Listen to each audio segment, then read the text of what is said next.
So hello everyone, कैसे हैं आप लोग। मैं हूं अगर आप लोग देख रहे हैं कूल स्टडी यूट्यूब चैनल। आज हम लोग एक नया टॉपिक फिजिक्स का चालू करने वाले हैं जिसका नाम है unit and measurement chapter number 1। Physics का ये चैप्टर ही बहुत ही इंटरेस्टिंग चैप्टर है। और अगर आपको ये चैप्टर, जैसे कि इसका नाम ही है यूनिट एंड मेजरमेंट्स, मतलब ये सारे बेसिक्स आपके फिजिक्स में क्लियर कर सकता है। अगर आपको ये चैप्टर समझ में आ गया तो मैं गारंटी दे सकता हूँ कि आपको आगे के सारे चैप्टर्स बहुत ईजी जाएंगे, क्योंकि इसमें 2-3 टॉपिक ऐसे हैं जो कि बहुत इंपॉर्टेंट है और जो कि 12th और नीट के बेसिस पे और जेई के बेसिस पे बहुत ही ज़्यादा काम आने वाले हैं। तो चलिए शुरू करते हैं। हाँ, तो जैसा कि पहली बात, यूनिट्स क्या होते हैं। यूनिट मतलब क्या होता है, एक कोई भी रेफरेंस स्टैंडर्ड जो कि यूज़ हो किसी भी चीज़ को मेजर करने में, और या किसी भी फिजिकल क्वांटिटी को मेजर करने में, उसे हम यूनिट कहेंगे। जैसे कि अभी कैसे बता सकता हूँ मैं, अभी जैसे कि हम लोग को कोई पदार्थ से, जैसे कि शुगर चाहिए, ठीक है ना। तो शुगर को हम लोग क्या चीज़ से डिनोट करते हैं, मतलब हमें कितना चाहिए। 1 लीटर शुगर दे दो ऐसा बोलोगे, नहीं ना। 1 kg शुगर दे दो, तो केजी जो लग रहा है ना, उसे हम लोग यूनिट कहेंगे, ठीक है ना। केमिस्ट्री में यूनिट का डेफिनेशन कुछ और होता है और यहाँ पे फिजिक्स में हमें कुछ और दिया है। यूनिट का डेफिनेशन जैसा कि आप लोग देख सकते हैं, आप चाहें तो नोट कर सकते हैं। A reference standard use for the measurement of a physical quantity is called unit, और velocity is equal to displacement. ये मतलब ऐसे ही दिया है कि ये यूनिट मतलब क्या होता है। वेलोसिटी का क्या होगा, यूनिट होगा, वेलोसिटी का फॉर्मूला दिया है डिस्प्लेसमेंट अपॉन टाइम, और उसका यूनिट होगा मीटर पर सेकंड। खत्म। तो ये छोड़ देना, आप लोग लिख सकते हैं reference standard use for measurement of an physical quantity is called unit, ठीक है ना। फिर प्रॉपर्टीज ऑफ यूनिट। यूनिट्स के प्रॉपर्टीज़ क्या होते हैं, आप यूनिट को कैसे पहचानोगे, या फिर एक रेफरेंस मतलब एक स्टैंडर्ड यूनिट क्या होता है, कैसे पहचानोगे। तो वो इजीली अवेलेबल होना चाहिए, जैसे कि केजी इजीली अवेलेबल है, यूनिवर्सली एक्सेप्टेड है, ठीक है ना। उसके बाद it should be invariable and that is should not change their space and time. मतलब क्या, इसका इस लाइन का मतलब यही होता है सिंपली कि पहला लाइन का मतलब होता है इजीली अवेलेबल होना चाहिए हर जगह पे। दूसरे का यूनिवर्सली हर जगह एक्सेप्ट करना चाहिए। जैसे कि केजी आप कहीं पे भी बोलोगे तो सब जान जाएंगे आपको कितना क्या चाहिए, ठीक है ना। लीटर बोलोगे तो लीटर सब लोग जान जाएंगे कितना क्या चाहिए। और मतलब ये गुम नहीं होना चाहिए, या फिर कोई भी स्पेस और टाइम में ये चेंज नहीं होना चाहिए, ठीक है ना। फिर उसके बाद चौथा इसका प्रॉपर्टी है it should be reproducible not perishable. मतलब चौथा टॉपिक ये है कि ये गुम नहीं होना चाहिए, हमेशा प्रोड्यूस हो सके, रिप्रोड्यूस हो सके, ये कभी पेरिश ना हो, मतलब गुम ना हो, गायब ना हो। फिर सिस्टम्स ऑफ यूनिट। यहाँ पे पहले हमारे पास 3 सिस्टम्स ऑफ यूनिट है, ठीक है ना। 3 सिस्टम ऑफ यूनिट कौन कौन से भाई, एक सीजीएस होता है, एक एमकेएस होता है, फिर एक एफपीएस होता है। और इसके पीछे एक बहुत ही अच्छा स्टोरी है जो कि मैं आप लोगों को अभी चलो डिक्टेट कर देता हूँ, ठीक है ना। थोड़ा सा लेक्चर लंबा हो जाएगा और कुछ नहीं। तो मतलब पहले क्या, साइंटिस्ट लोगों का, जैसे साइंटिस्ट होते हैं अभी भी और होने भी चाहिए, साइंटिस्ट लोगों का यूएस में एक तरीके से क्या हुआ, कन्वर्सेशन हुआ, और वो लोग अपने अपने भाषाओं में, मतलब किसी भी यूनिट में वो लोगों ने बहुत सारे एक्सपेरिमेंट प्रेजेंट किए। जैसे कि किसी ने सीजीएस इस्तेमाल किया, किसी ने एमकेएस, किसी ने एफपीएस। ये इसका लिमिटेशन है, हाँ, सीजीएस एमकेएस एफपीएस का, जो मैं स्टोरी बता रहा हूँ। ये आप लोग पेपर में लिख सकते हैं, लेकिन स्टोरी मत लिखना, अपने ओन वर्ड्स में लिखना जो मैं अभी बता रहा हूँ।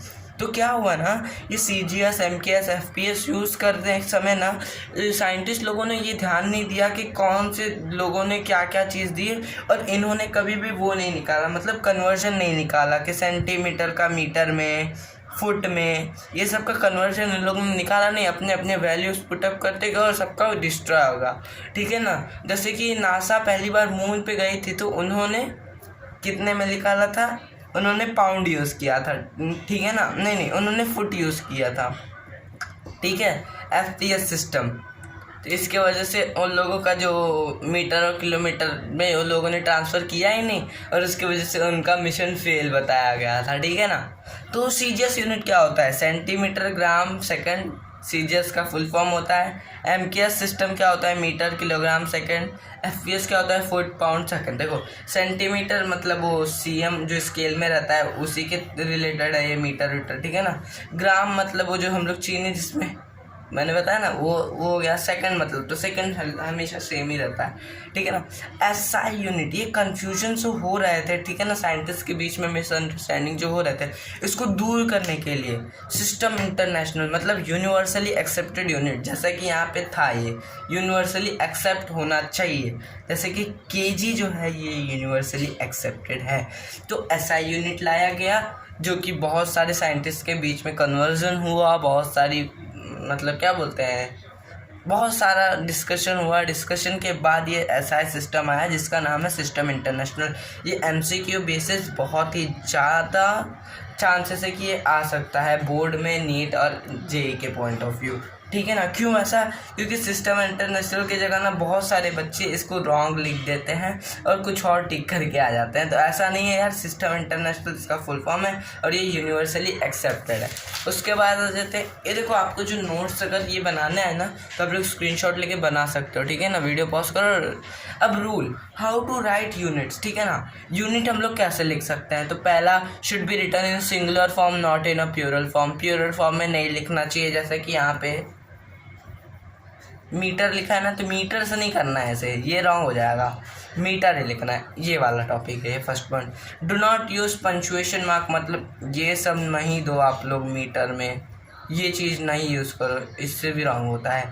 फिर all the unit and symbol should be written in small letter, जैसे कि ये वाला, ये स्मॉल में तो है, ये करेक्ट हो जाएगा। और अगर हमने ये लिख दिया तो ये रॉन्ग हो जाएगा, हमेशा स्मॉल में लिखना है, ठीक है ना। और साइंटिस्ट का नेम भी हुआ ना तो फुल फॉर्म में स्मॉल में ही आएगा। If the scientist name the only it can written in capital letter, लेकिन बस उसका सिंबल, ठीक है ना, उसका वो नहीं, पूरा स्पेलिंग नहीं। जैसे कि ये न्यूटन बाबा, इनको एन से डिनोट तो करेंगे लेकिन इनका जो लिखा जाएगा ऐसे लिखा जाएगा, ठीक है ना। ये होता है, बस यही है, एक्सेप्शन है जो कि इसमें। और मीटर वीटर तो स्मॉल m से डिनोट किया जाता है, ठीक है। ख़त्म, टाटा बाय बाय गुड बाय, ठीक है। 5 मिनट ये रहा, ऐसे मतलब थोड़े बहुत एग्जांपल्स दिए हैं, वो आप लोग चेक कर सकते हैं, ठीक है। फिर उसके बाद एक और तरीका है यूनिट को लिखने का, जैसे कि अभी अपॉन में कुछ भी दिया है, जैसे कि इधर दिया है 12 मीटर पर सेकंड, ठीक है ना। तो इधर कैसे लिखेंगे, 12 मीटर सेकंड इनवर्स -1 लगा देंगे, ख़त्म। अब आ जाता है physical quantity. There are 2 types of physical quantity, one which is fundamental quantities and second is derive quantities. Define fundamental quantities, तो ये बहुत ही बड़ा, क्या बोलूँ मैं, अभी छोड़ो यार, ठीक है ना। फंडामेंटल क्वांटिटीज कुछ नहीं फंडामेंटल क्वांटिटीज़ क्या होते हैं, और फिजिकल मतलब कोई भी एक क्वांटिटी जो दूसरे क्वांटिटी पे डिपेंड ना होकर उसके क्वांटिटी का मेजरमेंट निकाले, उसे हम लोग फंडामेंटल क्वांटिटीज़ कहेंगे। अगर आपको लिखना है तो मैं बोल भी रहा हूँ और आप फिर पॉज करके आप लिख सकते हैं स्क्रीनशॉट मार के। A physical quantity which does not depend on any other physical quantity for its measurement is known as fundamental quantities. खत्म। फिर उसके बाद आते हैं फंडामेंटल यूनिट। सिंपल है यार, एकदम रिलेट करो ना आप लोग। फंडामेंटल क्वांटिटीज़ क्या होते हैं, जो एक फिजिकल क्वांटिटी जो दूसरे के ऊपर डिपेंड ना करे और अपना मेजरमेंट निकाल लें। तो ऐसे फिजिकल यूनिट्स जो कि मेजर करें फंडामेंटल क्वांटिटीज़ को, उसको हम लोग क्या कहेंगे, fundamental units. The physical units used to measure fundamental quantities are called और are known as fundamental units. खत्म। अब देखो 7 फंडामेंटल क्वांटिटीज़ होते हैं, ठीक है ना। 7 फंडामेंटल क्वांटिटीज़ होते हैं और वो क्या क्या होता है यहाँ पे लिखा हुआ, ठीक है ना। फंडामेंटल क्वांटिटीज़ लिखे और फंडामेंटल यूनिट या फिर ऐसा यूनिट बोल सकते हैं, सिस्टम इंटरनेशनल। तो 7 फंडामेंटल क्वांटिटीज़ दिए गए थे, length, mass, time, temperature, current, amounts of substance, luminous intensity, ठीक है ना। इसको आप लोग कैसे याद कर सकते हैं, let me tell everyone to listen attentively. भाई ये मैं कोई जोक नहीं मार रहा हूँ, let me tell everyone to listen attentively. कैसे, क्या आप इससे ये जो मैंने सेंटेंस बोला ये आप लोग याद कर सकते हैं या फिर ये भी रट सकते हैं। अब इसको अगर आपने याद रखा ये बहुत सिंपल है, क्योंकि सारे टीचर्स आते हैं और लोग अगर हिंदी में बोलते तो बात ही खत्म भाई, मिलेगा ही नहीं तुमको ये चीज़। और अगर इंग्लिश में बोलते हैं, ठीक है ना, तो let me tell everyone to listen attentively या फिर अटेंटिवली, हाँ बस। तो एल से आ जाएगा अपना लेंथ, एम से हो जाएगा मास, टी से हो जाएगा टाइम, और फिर उसके बाद यहाँ पे आ जाएगा टेम्परेचर, इधर आ जाएगा ई से अपना इलेक्ट्रिक करंट या फिर करंट बोल सकते हो, एल से आ जाएगा ल्यूमिनस इंटेंसिटी, और ए से आ जाएगा अमाउंट ऑफ सब्सटेंस। तो ये कचड़ा है भाई, इसको याद मत करो, मैंने ऐसे लिखा था, शायद से आप लोगों को आसान जिसको लगे वो ऐसा कर सकता है। जिससे ये समझ में रट्टा आ रहा है तो रट लो यार, क्या करना है। ठीक है ना। फंडामेंटल, क्योंकि इसमें कुछ समझने वाली तो बात नहीं है। अब ये मत कमेंट बॉक्स में लिखना कि भाई फिजिक्स समझ के पढ़ना चाहिए 11th में आगे, तो नो ब्रो, बहुत सारी चीज़ें रटनी भी पड़ती हैं। अब जिसने बायो लिया होगा उसे तो पता ही होगा, एक एक चीज़ का नाम रटना पड़ता है, ठीक है ना।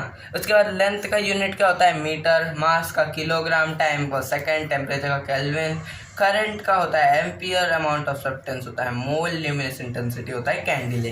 There are two supplementary angle जो कि एक एक्सेप्शन का भी काम कर सकते हैं। एक प्लेन एंगल होता है, एक सॉलिड एंगल होता है, ठीक है ना। प्लेन एंगल का यूनिट होता है रेडियन और सॉलिड एंगल का स्टेरेडियन। इसमें कुछ ज़्यादा मैं डिटेल में नहीं जा सकता, ठीक है ना, ये 12वीं में आप लोगों को पता चलेगा। उसके बाद आता है डिफाइन डिराइव क्वांटिटी या डिराइव यूनिट। ये क्या होता है, ये कचड़ा होता है, इसमें कुछ भी मतलब पल्ले ही नहीं पड़ेगा, तुम्हें ये रटना ही पड़ेगा, ठीक है ना। क्योंकि 11th में बोर्ड का रूल होता है, यहाँ पे एकदम कचड़ा चीज़ जो भी डेफिनेशन में दिया है डिट्टो तुम्हें छापना पड़ता है। एक दो वर्ड में मिस्टेक करोगे पूरा रॉन्ग करके चल देंगे टीचर। तो चलो बताता हूँ क्या होता है डिराइव क्वांटिटी। ऐसी क्वांटिटी जो कि फंडामेंटल क्वांटिटी पे डिपेंड करे, वन और मोर फंडामेंटल क्वांटिटी पे डिपेंड करे उसके मेजरमेंट के लिए, उसे हम डिराइव क्वांटिटी कहेंगे। तो इसमें डेफिनेशन में है physical quantity other than fundamental quantity, जो कि फंडामेंटल क्वांटिटी तो नहीं है, विच डिपेंड ऑन वन और मोर फंडामेंटल, मतलब जो कि डिपेंड करे लेकिन फंडामेंटल क्वांटिटीज़ पे for its measurement is called derive quantity. जैसा कि मैंने बताया वही चीज़ इसमें छेपा हुआ है, तो आप लोग ये लिख सकते हैं, स्क्रीनशॉट मारो और लिख लो। उसके बाद derive unit, the unit of derive quantity depend on fundamental unit for its measurement is known as a derive unit. क्या बोला है इसने, ऐसा यूनिट जो कि डिराइव क्वांटिटी पे डिपेंड करे on fundamental unit, the unit of derive quantity, हाँ जो यूनिट होता है डिराइव क्वांटिटी का और डिपेंड करता है फंडामेंटल यूनिट्स पे उसके मेजरमेंट के लिए, ऐसे यूनिट्स को हम लोग क्या कहेंगे, डिराइव यूनिट्स कहेंगे। खत्म, ये भी रट लो यार, स्क्रीनशॉट मारो रट। अब आते एकदम इंटरेस्टिंग टॉपिक पे भाई लोग, आप लोग एकदम ध्यान से सुनना, मन लगा के, तन लगा के, सब कुछ लगा के आप लोग सुनना, ठीक है ना।